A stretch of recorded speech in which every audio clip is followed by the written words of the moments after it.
Here's the problem. We have a relationship with an object, and that's weird. I see my lawnmower once a week, 9 months out of the year. But when a conversation gets boring, I don't sneak out for a quick mow. Does that make sense? So I don't have a relationship with that object. That's so funny. I do have a relationship with my phone, and that's weird. If you look at early childhood development, there's a concept called transitional objects or comfort objects. Okay. These are things like blankies and binkies and teddy bears. And children have relationships with those objects, and it's perfectly normal, and it's great because it helps transition them from dependence to independence. Mm-hmm. So they cling to this object in the absence of relationships to give them a sense of security and comfort. Does that sound like us? Does it sound like adults clinging to an object, but a little bit different, reverting us back to childhood, clinging to an object, not in the absence of relationships, but in the presence of relationships? Yeah. We cling to this object in the middle of conversations with people that we love. We cling to this object at the dinner table, and that there's something wrong with that. And so it's that relationship is defined. Here's the key. It's defined by our constant proximity to it. Welcome to the Afterthoughts podcast. Today featuring Joey Odom. We're going to talk about phones, most of this conversation, a little bit about college football. Yes. But Joey, welcome to Afterthoughts. Thank you. A podcast where we share our thoughts after stuff, but mostly just we talk about faith, culture, sports here and there. And we're excited to have you on because we talk about phones a lot. Yes. And we each have our own battles and journeys when it comes to watching a church of people that are struggling with this addictive device that's in their pockets every day.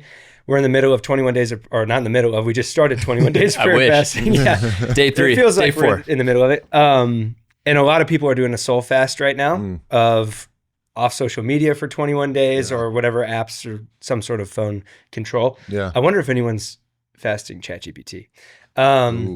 I don't think anybody's fasting the Afterthoughts podcast, though. No, and you're not supposed to. You're not supposed to, actually. The Soul Fast, you can, all screens except, unless it's the Afterthoughts podcast. That is an essential or screen. A Broncos playoff game. We got a lot to talk about. Yeah, we do. Because we're going to talk, oh boy. Okay, first, before we get to sports. Yes.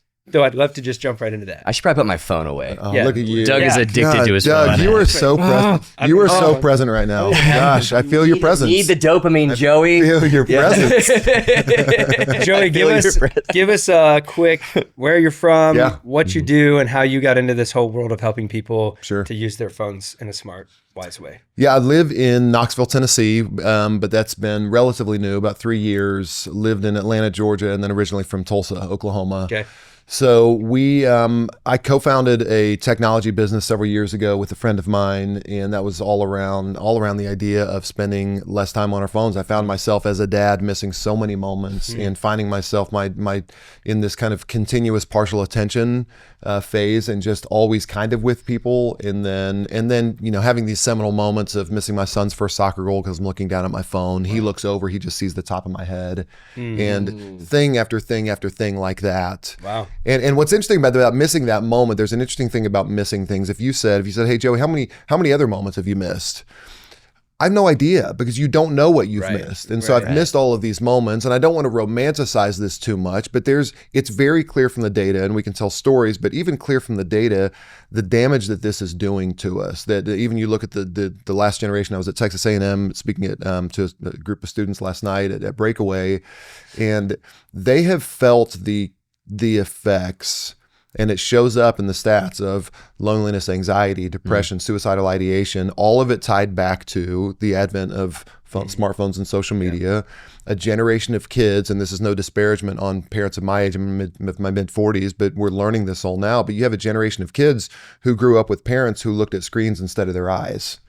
And so this is what happens. These are the effects of it. Now, all of this sounds very doom and gloom, but if you were in sickness, debilitating sickness for years, and you didn't know why, you had no cure for it, and then a doctor said, I have the name for this and I have the cure for this, would that be good or bad news? It would be fantastic news. Right. So the great news here is, as easy it is to get in the doom and gloom and the negativity, this is the most hopeful opportunity any of us have. It's a fun way to think about it. Because we have the name and we have the cure. And now we can do something about it. Yeah. And that's nothing but hopeful for me. So I'm so hopeful when it comes to this. And so this is why I just talk about this all the time. And again, not only because I see the hope in it, but also as a reminder to myself that I have today. And I have today to make some decisions around this, and I can build up a muscle today. And it's all, let's stop thinking about what we did in the past. Let's stop thinking about what tomorrow's going to look like. And let's just say, well, what do I have in front of me today? I can do something today about this. Yeah. Just like you, tough guy, putting your phone down. I mean, look how present you are now. Let's go, Doug. That, dude. Have you seen the photo when I think it's LeBron James breaks the all-time scoring record? Yep. Oh yeah. And everybody, it's a still shot, and there's a sea of people, and everybody's filming it. And there's one guy sitting courtside. It's Phil Knight, and he's sitting there. He's sitting there, just kind of legs crossed, like taking it in. He's the only one who really was there for it. Oh my! Literally, the only one in the entire picture. We'll put the picture up. Yeah, that's amazing. I'll get it to you or mail, but it's everybody else wanted a recording of something that's already being recorded. It's already being recorded by a whole broadcast production network. Nobody. That was a moment that everybody was there, but they weren't there except one guy who really was there, and that's it. Who, by the way, founded Nike. Yeah, yeah, exactly. So he knows some stuff. He knows a few things. Yeah, correct. Okay, how has this intersected into the church world? Yeah, this is we were very fortunate in our business. We worked with Darren Whitehead at Church of the City in Nashville, just a brilliant Aussie golden voice, who he has a program called the Digital Fast, and it's for churches to reset their relationships with their phones. So our technology partnered with them. We did this all throughout last year, and we got into the church again. My business partner and we met in the church, and so when we got in the church, I feel very fortunate to have this opportunity to go and observe God's kingdom at different places all throughout. Yeah. Last night I was at Breakaway and I saw this is what God's kingdom looks like. I have a journal and it writes, you can see right here, it says the kingdom of God is like Breakaway in College Station, Texas. From this past Sunday, the kingdom of God is like Ethos Church in Columbus, Ohio. Yeah, and having a front row seat to here's what the kingdom of God looks like in all these different environments.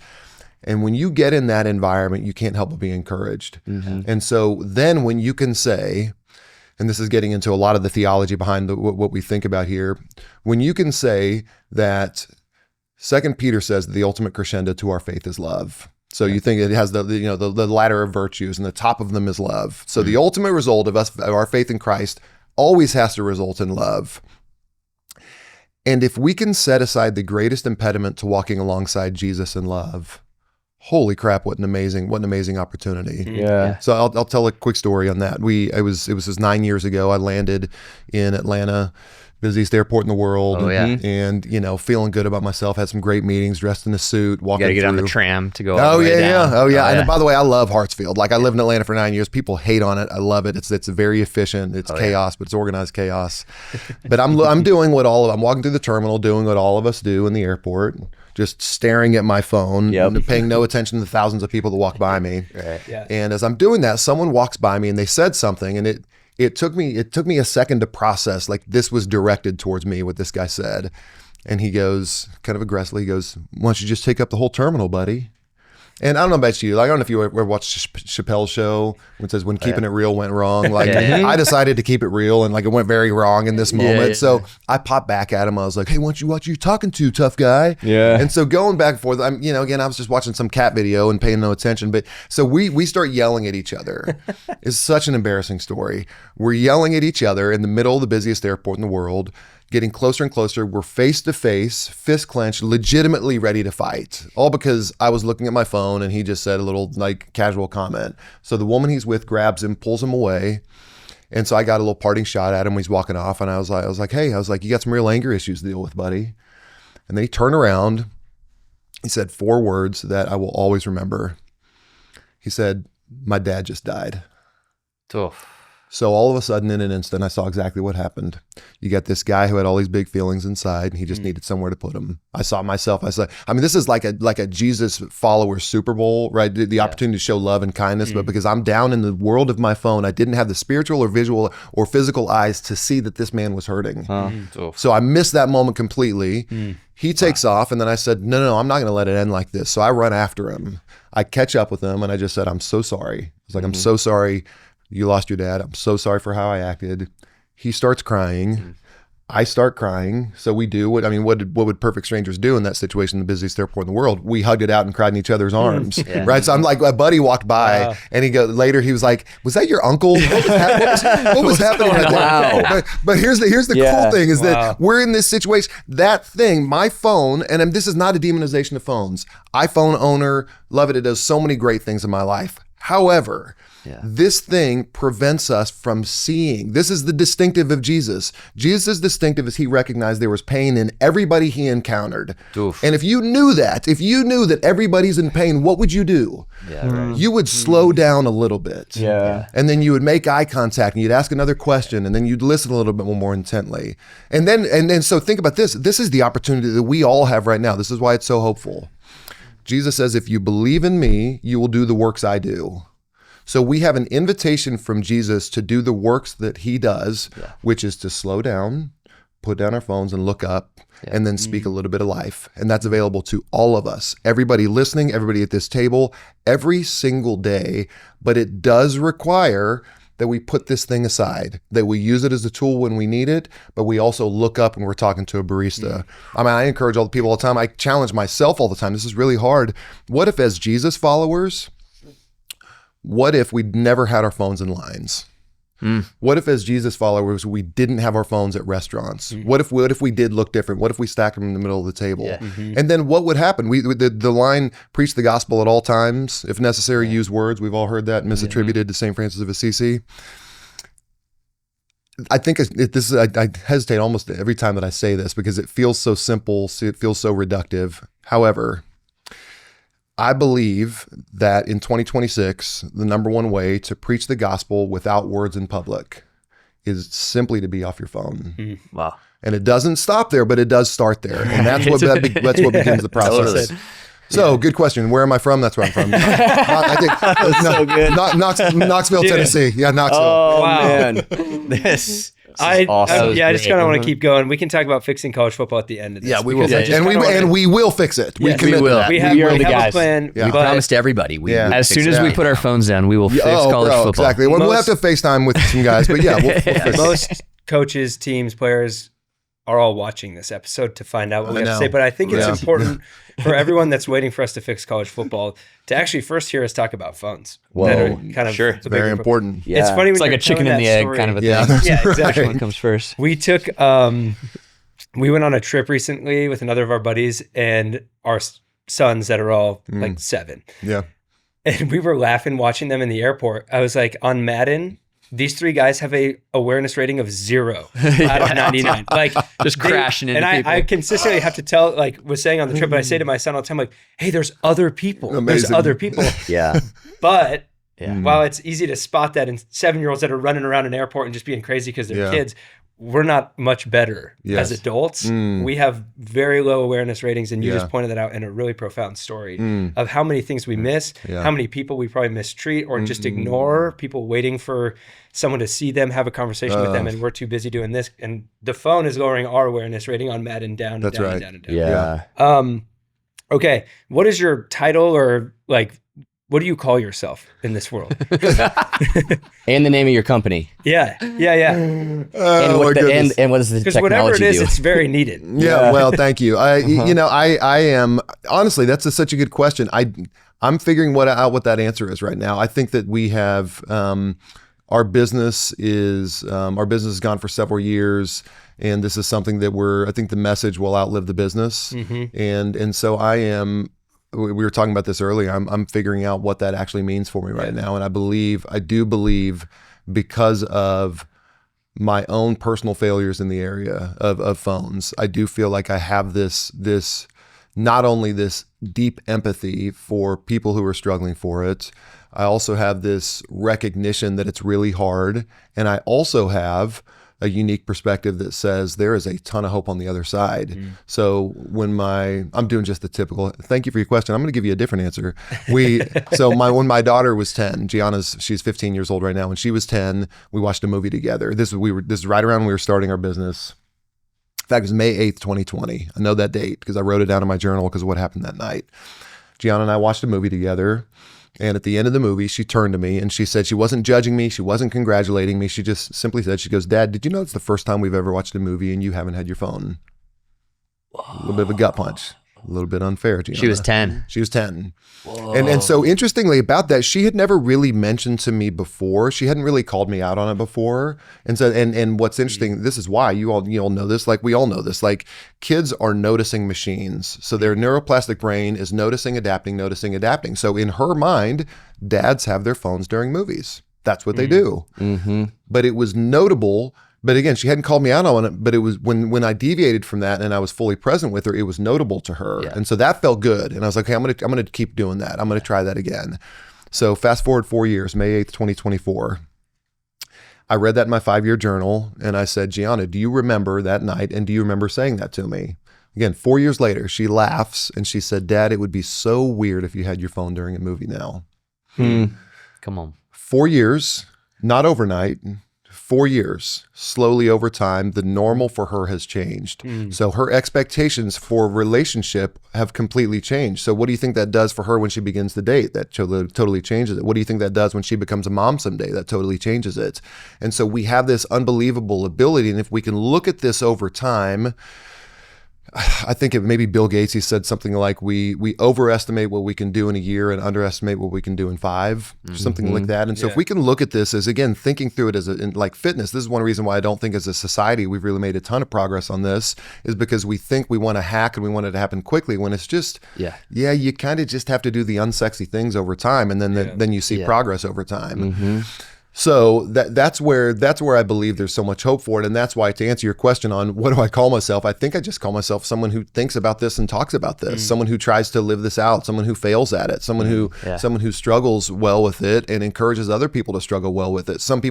I think I'm somebody who understands that this is an unlock in our lives, that we search for levers in life. Levers require minimum input and they give you maximum output. This is one right here. I mean, I will tell somebody, if I gave it to 3,000 Texas A&M students last night, I said, fellas, next time you're at a date, let me just, whether you want to marry this person or go out with them again or not, when you sit across the table, say to them, hey, will you hold my phone for me? Because what you've just done is you've just told that person they're valuable. And this is the greatest impediment in getting away from what you've said to them. Or if a friend says, can we talk? You say the 6 most powerful words in the English language. Let me put down my phone. Because when you do that, you bestow value on that person. And what you're really saying to that person, when you put your phone away, what you're saying is, hey, there are 8 billion people on this earth who can theoretically reach me on my phone. Guess what? Right now, in this moment, you're more important than every single one of them. So that will give children resilience. That will give intimacy to your spouse, whether you need to rebuild it or sustain it. That will change everything in a friendship. That will make someone feel like I have some worth. And if you continue to do that over time, especially as Jesus followers, goodness gracious, let's nail this one. Like this is what, not only is the world, the church has always met the needs of culture, but not only is the world hoping that the church can do something here, I believe they're waiting for us to do something. And what an awesome thing, what an awesome opportunity we have. So if I were to say, even answering the question, like I want to be an encourager to everybody, but particularly to Jesus followers, that this is a lot closer than you think it is. The solution's a lot closer. You can do it. And if we all do it together, it's going to become much easier for all of us to do. And it can provide individual benefit to us that will reverberate through generations. Real generation, real change, Andy Crouch says, happens over 3 generations. So if you are a parent and you're listening to this, particularly parents, I want you to know that your actions today will reverberate in grandchildren who aren't born yet. I promise you. I promise you. It will happen because of these little things you do starting today. 3 generations is interesting. All right. So be the doctor now. You tell us, hey, here's the problem. And here, I don't remember how you phrased it, but basically here's the problem. Here's the solution. We can name it and we can do something about it. Right. Do that for us. The problem is relationship. Here's the problem. We have a relationship with an object, and that's weird. We don't have, as adults. I love that. Oh, dude. Weird is such a good word for that. It's just weird. We don't. Think of it. Okay, I see my lawnmower once a week, 9 months out of the year. But when a conversation gets boring, I don't sneak out for a quick mow. Does that make sense? So I don't have a relationship with that object. That's so funny. I do have a relationship with my phone, and that's weird. And here's why. This is all built into us. This is all, I'm no psychologist or anything like that, but if you look at early childhood development, there's a concept called transitional objects or comfort objects. Okay. These are things like blankies and binkies and teddy bears. And children have relationships with those objects, and it's perfectly normal and it's great because it helps transition them from dependence to independence. So they cling to this object in the absence of relationships to give them a sense of security and comfort. Does that sound like us? Does it sound like adults clinging to an object, but a little bit different, reverting us back to childhood, clinging to an object, not in the absence of relationships, but in the presence of relationships? We cling to this object in the middle of conversations with people that we love. We cling to this object at the dinner table, and that there's something wrong with that. And so it's that relationship is defined. Here's the key. It's defined by our constant proximity to it. Our relationship with our phones is defined by our constant proximity to it. 91% of us have our phones with us 24 hours a day. We don't have to move our feet to reach our phones. Because 24/7. Because of that constant proximity, we constantly interact with it. It's because of that. People will say, go silence your notifications. Great idea. However, you actually pick up your phone more when your notifications are silenced. That's funny because you have to check. You have to wonder what's going on in there. I don't even know. So you might... I don't have notifications, so I just open Instagram to check. Yeah, exactly. That's kind of the same thing. So maybe worse. 89% of our phone interaction, 89% of it is self-initiated. It's not our notifications. This is us. Interesting. This is me thinking. Really? Oh yeah. This is me thinking. Okay, when did the Thunder play again? I'm a Thunder fan. Like when did Thunder? Like I know. Believe me, we have a lot to talk about. The last 5 minutes of this podcast are going to be wild. It's going to get drama. Yeah. Joey, we're going to be friends until those last 5 minutes. Yeah, no, we got a lot to talk about because you just mentioned the Broncos, and I have other bad news for you coming at the end. That's a teaser. Okay. Well, then we talk about Nicole Jokic. Okay, great. So proximity. 91% of us have our phones. Leads us to constant interaction. 89% of our smartphone usage is self-initiated, which results in dependence on our phones. So let's just think about this. I call this the PID loop. You got proximity, interaction, dependence. Proximity leads to interaction. Interaction leads to dependence. When we feel dependent on something, we want to be around it more. So we're in more proximity with it. So this is a cycle that keeps going and keeps going. But if you break this, if you break proximity, you disrupt proximity, and I'm not talking 24 hours a day. I'm not talking getting rid of your phone for a week. I'm talking about 5 minutes. I'm talking about 15 minutes for a quiet time. I'm talking about a 5-minute conversation, 45 minutes of deep work, family dinner. You disrupt that, you will not. I've yet to meet somebody who can doom scroll when they're not holding their phone. I've not met the person. So when you is that technology coming? He's got his glasses. Oh, thank you. Yeah. So he just picked up his little Ray-Ban. He's got his glasses. So how about that? So I'm going to lump that in then. That will. I'd be filming him. I'd be filming Romeo right now, but I don't have my phone. So here's what's interesting about that is the system is now designing us to build in more proximity, more and more. So there you go. There's like you have again, this is no demonization of technology at all. I'm not a Luddite. I'm just saying that if you really want to disrupt this PID loop, it always begins with proximity. Yeah. Because if you're relying on your willpower, this is James Clear principle from Atomic Habits, that environment is always stronger than willpower. Right. So if I'm sitting there, I think we're trying to unnecessarily exercise willpower over our phones when environment will do the trick. Just like family dinner, our phones sit in the other room. Yeah. And you have this great thing, like we've gotten into this really I call it a parent trap. I call it the 3M parent trap. As parents, we do this, is that we as parents, no shame, no shade, we have modeled a bad relationship with our phones. We have them at the dinner table, we phone snub our kids in the middle of conversations. So we give our kids a phone someday. They do something very unsurprising. They mimic what we've modeled. They have their phones at the dinner table. They phone snub us in the middle of conversations. So we model, they mimic, and then we do something crazy. Is that we get mad at our kids for mimicking what we modeled. That's funny. That's so good. The good and the bad news is our kids are going to mimic what we model. Right. So we all have to ask ourselves a question. Am I modeling a relationship in my life? I know. Am I modeling a relationship with my phones that I want my kids to mimic? Because the data will show, studies show that the number one predictor of how your child will use a phone someday is how you use your phone today. That's so whoa. Okay, so okay. I'm just dropping bombs on you, son. I'm sorry. Dang it, dude.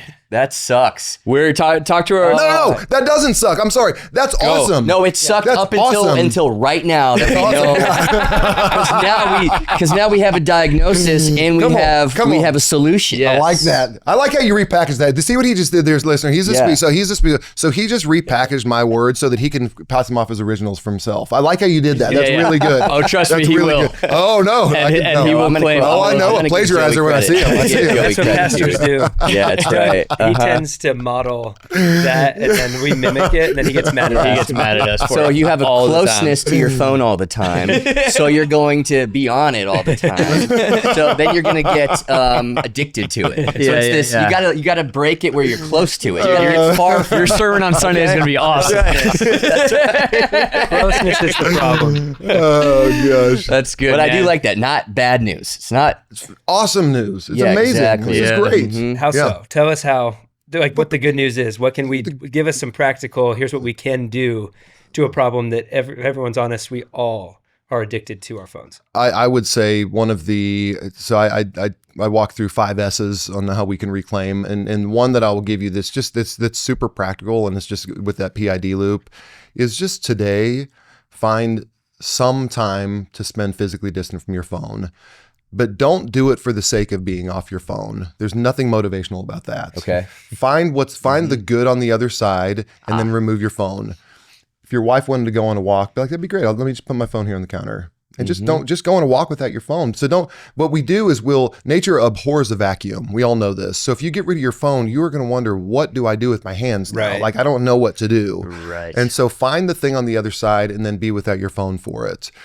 So what I'm thinking is, and I would say for someone who wants like a mid to far term goal, imagine 2 hours per day physically distant from your phone, not in a row, not consecutively. Okay. 15 minutes for a quiet time in the morning, 45 minutes of deep work during the day, an hour of quality time in the evening. Where you have your phone in a different room. Completely like the away from proximity you. is cut off. Yeah, Dr. Maxie Heitmeyer at the London School of Economics talks about this. He says the only way to reduce your screen time is for it to be physically distant from you and out of your visual field of sight. Yeah. Great. That's it. Like, that's the only way. There's like the only been way. studies that people can't even keep focused. That's right. If their phone's in the same room, not even that they have it in their hand, but if they know it's in the room, they can't focus. Yeah, that's right. You are interacting because you're interacting with it, even if you're not using it. You're wondering what's happening in there. But if it's gone, you do actually, interestingly, pretty quickly forget about it. Yeah, this is a much greater discussion. That our relationship with our phones for most of us doesn't share the characteristics of addiction as much as it does compulsion. That's a little bit of a separate discussion, but so that's why, again, I am in a rabbit trail on myself there for a second, and which is why. Also good news. That's wonderful news, because think about what's the first step in an addiction program? Your admission that I'm completely powerless. Yeah. But what do you do when you view something as a habit? You think, well, I can do something about a habit. I have agency over this. Yeah. Right. And so all of a sudden your shoulders sit. I can do something about that. Interesting. And so I think some of the language we use, even as Christians, when we say I'm addicted to my phone.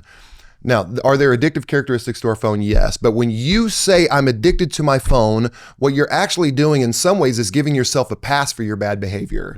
You're saying, well, I'm addicted to it. Of course, this is what an addicted person does. I don't see a chance. Yeah, I don't see anything I can do about it. Agency. Yeah, if instead, so let's be really careful about using that power of life and death in our tongue and naming something like that. Okay. What if instead we said like, yeah, I've developed a set of bad habits and I'm working on it. And guess what I did? I did 5 minutes today. That's really good, Joey. So that's why I said the addiction thing to tee you up for that was so good. I mean, that was like, that was just like off the backboard to me, and I just finished. Exactly right. So you got, so what do we do? Such a good assist, bro. Time. Talking in Malone. So if you can spend goal of 2 hours a day physically distant from your phone, again, broken up throughout the day, it doesn't have to be consecutive. If you were to do that, you would reclaim 1 month per year. 2 hours a day.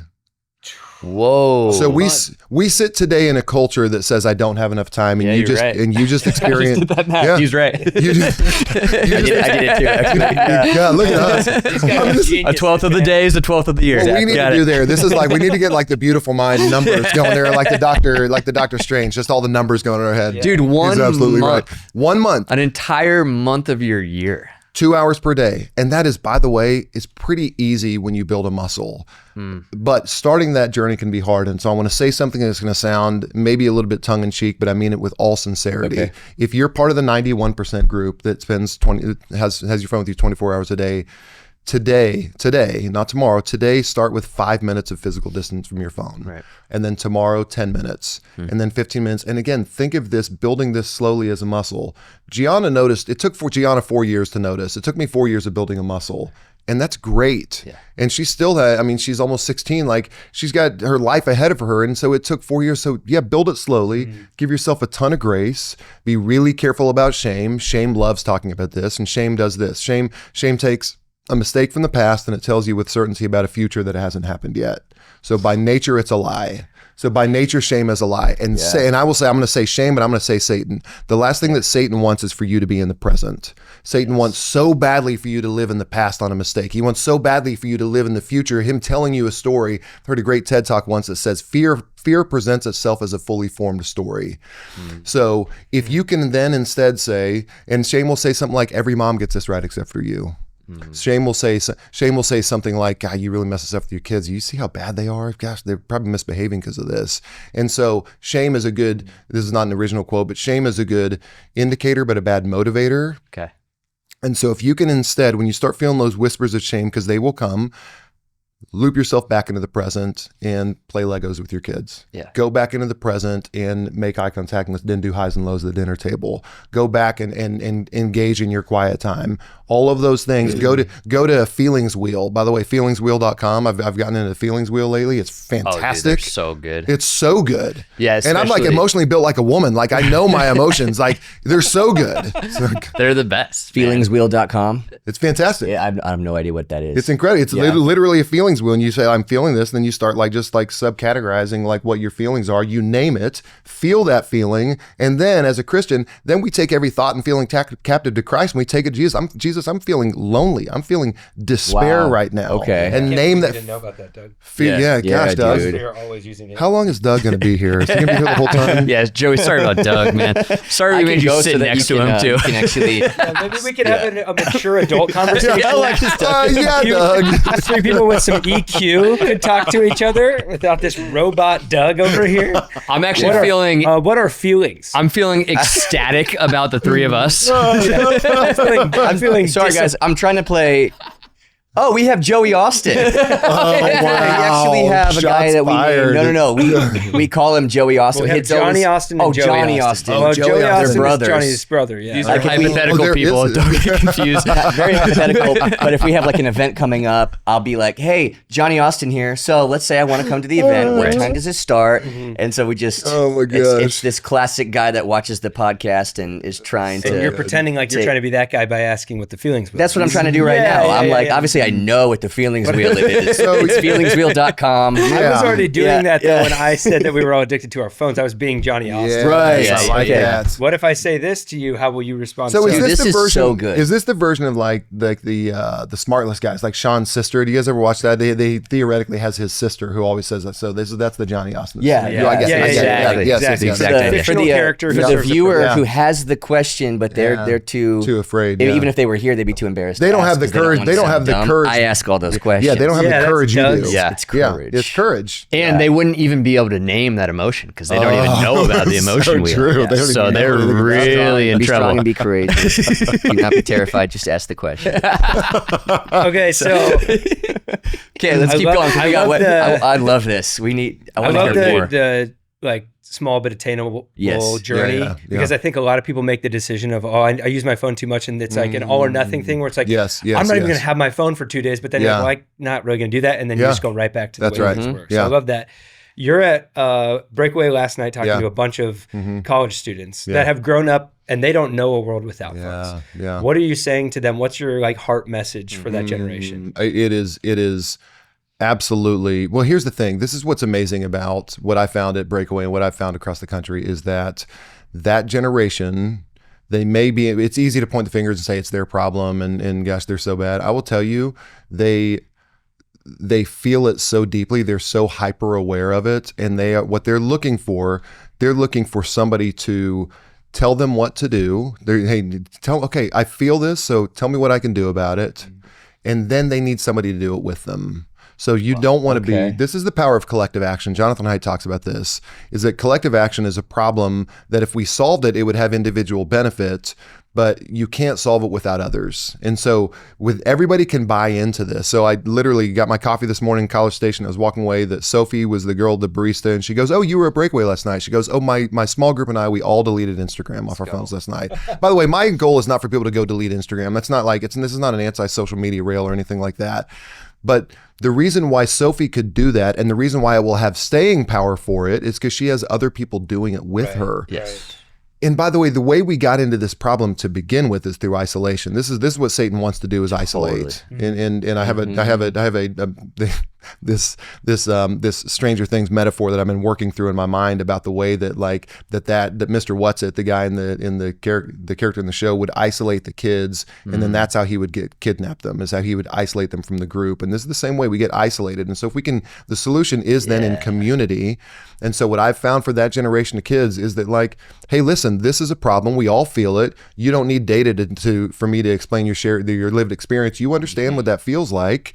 And let me tell you what a world on the other side looks like. And that world on the other side of their phones is so compelling, and it's so beautiful that they're saying that they are instant to jump at it. They want it so badly.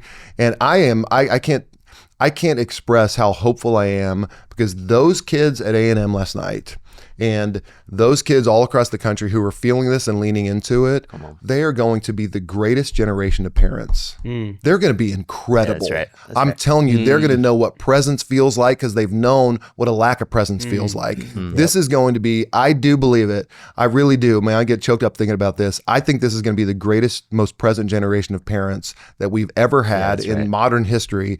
This one coming up is 18 to 22-year-olds right now. That's awesome. Wow. I'm so pumped. I love that. I'm jealous they can't be my parents. Yeah. That's incredible. I love that. I love that. What is your take on social media?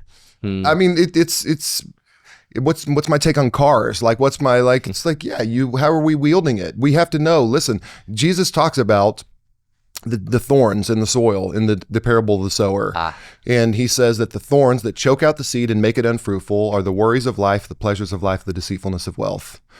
So worries of life sounds a lot like Twitter feeds. Sounds like a lot like news feeds. It sounds like a lot like checking your email. Everything that's happening. That's right. All the time. Yeah. All the reasons to worry. Yeah. Things that you can't do anything about. And so they sit and fester, and then they choke out. They keep us from doing things we can do something about. It's worries of life, pleasures of life, or the desires for other things. Pleasures of life could be pornography, but the desires for other things could be the ESPN app. It could be me constantly checking portal updates like I have nonstop since January 2nd. It can be all these things that are distracting us. The pleasures of life pull us away. They pull us out of presence. The deceitfulness of wealth is our social media feeds. This gets to your question. Our social media feeds is a constant comparison. You're on vacation with your family in Tampa. You're having a great time, and then you see people on vacation in Tahiti, and then all of a sudden next to Tahiti, you don't like Tampa anymore. Wow. So that constant comparison and that constant reminder of what we don't have fuels our hearts that we're incomplete without that wealth. So social media, so here's why I say all of that in the digital thorns. Our phones will become thorns that will try to choke out the seed. Left unchecked, they will become thorns, and they will try to choke out every good thing we want in our lives. Again, this choking out the seed, that's the word of God. That's the greatest possible thing that could be in our lives. So it has the potential to choke those out. And that's good news, because they can't sneak up on us. So we know that. So I believe that if you're not constantly being conscious about that, if you're not constantly being conscious about pruning those thorns back so you can cultivate good soil that will produce fruits, if we're not constantly, and whether that's social media or that's if you're 45 plus like me, just scrolling the weather app and seeing what temperature it is in Boise. I do that. It's fantastic. That's awesome. It's awesome. Or I just do the map and I go to different cities and places in the world and just tour. Yeah. So great. Yeah. Oh yeah. Believe me. Yeah. I do that with my 7-year-old. He loves it. Oh yeah. We're big map guys, big weather guys. Yeah. So the encouragement I would give to people is, if we know that our phones will become thorns, social media being one of those, social media will become a thorn.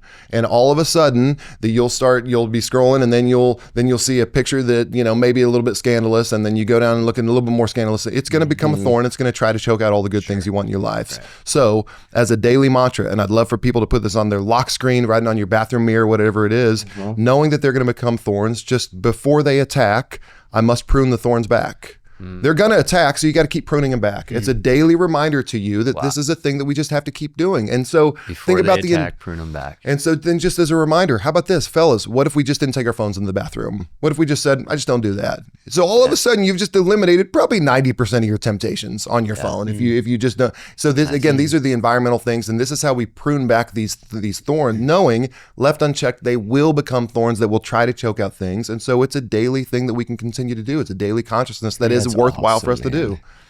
Wow. The thorns. I'm picturing a phone case covered in thorns, the actual case. Yeah. Like, Maybe you should get one. yeah, I might make one. Yeah. So you just know, like, I'm very cautious We'll about put the using link this. down if you want to order a DougsCases.com. Doug's cases. Man, that's so good though. DC? Your phone becoming a thorn. Yeah. The pleasures, the deceitfulness of wealth, the comparison trap, Yeah, the worries all of and anxieties of the world. Yeah. Gosh. All of those things is how you access all of those. Yeah. It's like right. Jesus. Or that's knew how what was they coming. access you. Yeah. Well, I mean, this is the thing. We were talking about this. This is I think about this concept a bunch, and I'm actually in the middle of writing a book on this, on the digital thorns, and it's this idea that just like this is how like Jesus is the goat. Like 2,000 years ago, he told that story to farmers in an agrarian society. Totally. He tells that same story, the parable of the sower, to us 2,000 years later, to digital natives in a digital society, and it is the perfect application of our lives. So when we talk about the Word of God being living and active, this is what we're talking about. Man. How amazing is that? So and good. it's been hidden for us for 2,000 years, ready to be like for all of us today, and it applies perfectly to our lives. It sure does. If somebody's listening to this and they're in the middle of like a social media fast, or they're hearing this just going, I acknowledge this compulsion, this issue in my life, like give them an encouragement and a word, and then we're gonna, with the last few minutes, we'll fix college football. Yeah, no, I mean, listen, the encouragement I would give to you for anybody struggling with this is please think of this as a daily deposit in your life, a daily deposit. And so you are going to, people in a 21-day fast, I love it. And I'm so grateful you do it. And that's such a critical element in your spiritual walk. And I think of those moments like that, of how formative and how beneficial church camp was for me growing up. But then I think about the fact that when I left church camp, that's not what sustains me throughout the year. And so it's those daily habits. Like you will fall to the level of your habits. You'll fall to the level of your habits and systems. And so if you can begin to, and let's make it very, very simple. There's a lot of stuff you can do here, but let's please not overcomplicate this. Proximity every day, a little bit more proximity, distant from your phone, more proximate to the things that are important to you. So your daily habit, 5 minutes, then 10 minutes, then 15, then 20, whatever that is, just continue to do that on a daily basis. And and over time, you're going to look back and be like, wow, I've traveled a long journey. I made a lot of progress. I love too the not focusing on the phone that you can't have, that's out of the room, but finding the life that is present in the moment and focusing on that. Yeah. Oh, That's so good. okay. So we important. could talk about this for hours. Yeah, this for is real. amazing. You When have- you're back in Austin, Heck yeah. please come back. let's I'd do love it to talk again. about this more. We love it. You have to get to the airport. I do. So Before then, real quick, we got to give a shout out to Carson. Oh, Carson Bankford. you know Carson? I know Carson. He literally texted us this morning and was That's like, hilarious. hey, still watching Afterthoughts. How do you know- Amazing. Okay, we'll talk What? about that I after. spoke at Good News Church cool. in Santa Rosa, and Carson was there. What a stud. The best. That He's guy, the he's best. a Shout out. total stud. Awesome, man. Oh, Okay. and before we get to one last sports thing, if people want to connect with your business and what you guys are doing, give us a little info about that. Here's what I would say is and this is going to sound again. By the way, this is all a nuanced conversation. People want black and white answers. I encourage people to wade into the gray waters here. You can follow me on Instagram at Joey PW Odom at Joey PW Odom. Okay. That'd be the best way. For now, we're kind of figuring out the best way to launching a new website and all that kind of stuff. But for now, that would be the best spot for Awesome. I love it. Yeah. Awesome.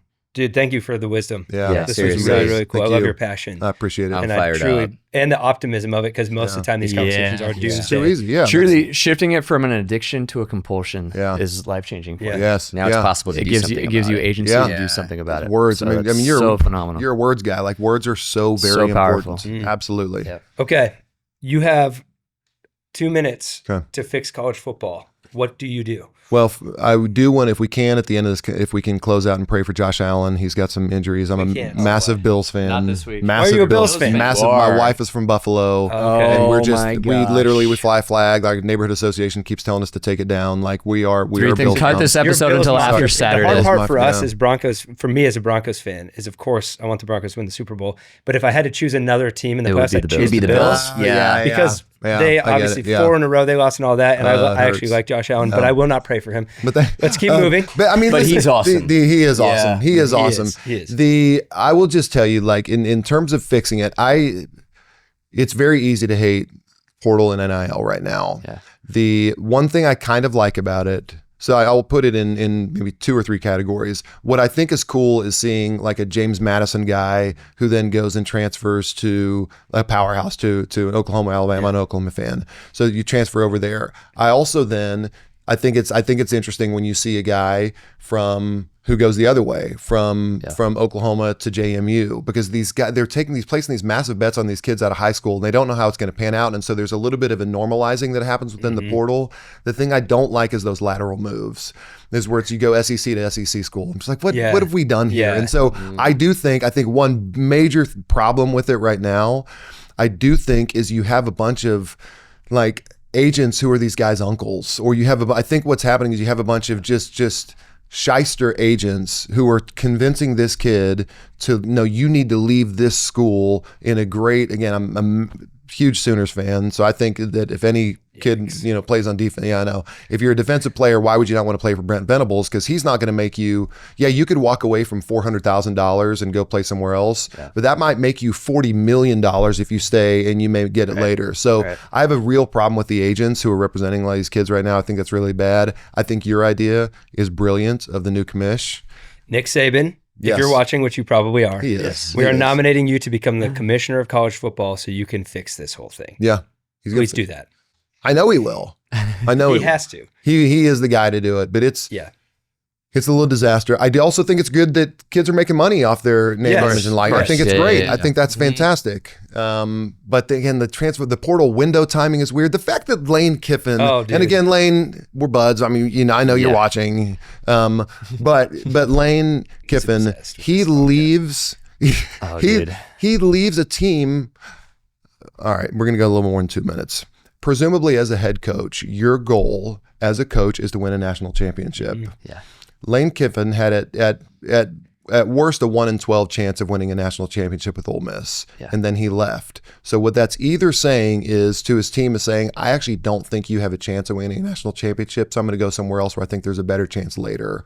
Or national championship is not the most important thing to him, and so it's got to be that. And so, which is also perplexing. So then, if you're a kid, why would you want to go play for a guy who's just admitted that the most important thing to him is not winning a national championship? Correct. But all of that, I think, is because you have this weird portal window timing. Timing is terrible. I don't know how that's even fallen into the calendar that it has. I know. They should be able to make money off their name, image, and likeness, but now Texas Tech kids are getting oil money. It's like insane. They're getting investments into this guy. It's crazy. It's gone from 0 to 100. It went from somebody can't buy this kid dinner. Nailed it. There's no rules. There's no regulations. That's right. It's just basically the NFL with 1-year contracts. Yes, you nailed it. And we need to fix that. So Nick, Joey and I would like to be on your team. We will help with this. You're not in this alone. But the 3 of us, I think, could fix college football. I know we can. I want you to know that I am rooting forever against the Sooners. I am rooting even more so forever against the Thunder. Wow. Oh, boy. If you tell me you're a Dallas Stars fan, I might be like that guy in the airport and we might fight right now. I would probably align more with the Sabres, but I have no allegiance No problem there. with the Buffalo Sabres. But it just, if you the Thunder are tough for us because we're Nuggets fans. I understand that. I do understand that. We grew up Nuggets fans. We finally are good. And then Shea just starts bumping into everybody and you guys get Here we go. Let's go. I mean, let's go. Let's go. I was waiting for the free throw merchant business. Okay. So I'm going to send you some data. Okay. And we'll just back it up with data. The best thing ever is to tell a Thunder fan that Shea just validates. He gets a little bit, but it's the narrative. It's like, it's the narrative, but let's go look at the stats. Why is it the narrative? Well, that is a great question. And when we objectively look at the data together, you will see, like, Joey, I'm sorry. Shay, I'm sorry. You'll look right in the camera and say, Shay, I'm sorry. Oh, man, I would never apologize to Shay. He's phenomenal, if but I see we can't. Shay in the airport, we're not going to end up crying and hugging each other. Will you just please just step back and watch? He has. I'm going to say. I mean, I think his turnaround jumper is. I want to be real careful here, but Jordan, Kobe, Shea, that turnaround Jay is nasty. It's insane. The Thunder are just frustrating because everybody's good on that team somehow. You got Lou Dort just hitting. That's so young. He's a linebacker that's just in the NBA. Yeah. So young. They're Yeah, they're going to be good for a very long time. frustrating. But when the Nuggets get healthy, Nuggets. we're going to find each other in the playoffs. Mm. I'm going to get your phone number so I can text you every day at the playoffs. Joey, don't give him your phone number. Good luck having proximity with your phone when Ethan has your My wife's uncle and cousin are from Oklahoma. They're huge Thunder fans. Boy. And the text back and forth through the like series last year is like, congrats, you guys won after game one. I'm like, oh, just wait and watch it. And I'm like, we lose in the fourth quarter a couple games later. Like, I don't even know why we're here. So I'll be texting you. Please do. Joey, thanks for being here. Thank you. This fellas. was so awesome. good. This was great. I'm going to send this to a whole bunch of people. Yeah. Because I don't have a problem, but they do. I'm going to literally require our staff to watch this because I think, like you said, there's a problem that we all know, but I think most people don't have any idea what to do about it with our phones. And you're helping give practical solutions and perspective. So thank you. Thank you. If you're in Austin again, we would love Absolutely. to. We'd love to. This was awesome. Sure. Yeah. Fly safe. Love it, fellas. See you, bro. Thanks.